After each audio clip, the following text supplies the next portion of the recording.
আসসালামু আলাইকুম প্রিয় খামারি ভাই ও বোনেরা, আশা করি সবাই ভালো আছেন।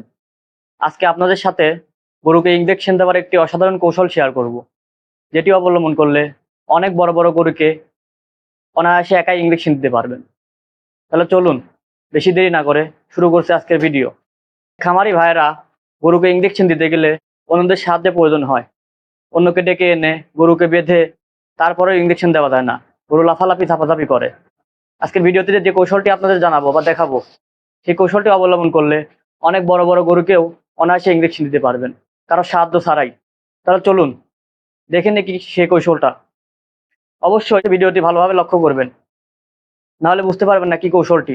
তাহলে চলুন এখন আমরা দেখে নেই গরুকে ইনজেকশন দেওয়ার অসাধারণ কৌশল বা টেকনিক।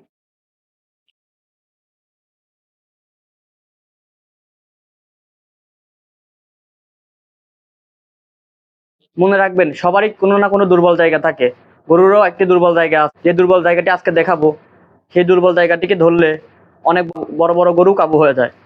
তাহলে চলুন দেখে নেই কি সে কৌশল বা জায়গাটা। গরুর যে পায়ের এই নিচের অংশটা দেখছেন, এখানেই একটি গরুর রগ থাকে। এটা হলো গরুর দুর্বল জায়গা।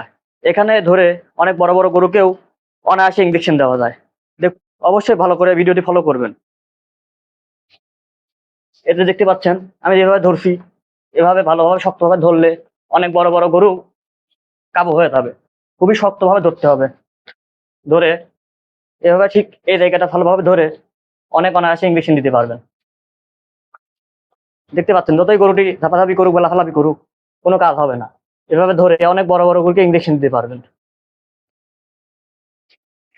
খুব সহজে গরুটাকে ইঞ্জেকশন দেওয়া গেল। যত বড় গরুই হোক, এভাবে ধরলে অনায়াসে ইঞ্জেকশন দিতে পারবেন। ভিডিওটি ভালো লাগলে অবশ্যই লাইক এবং ফলো করে দিবেন এবং অন্যকে দেখার সুযোগ করে দিবেন।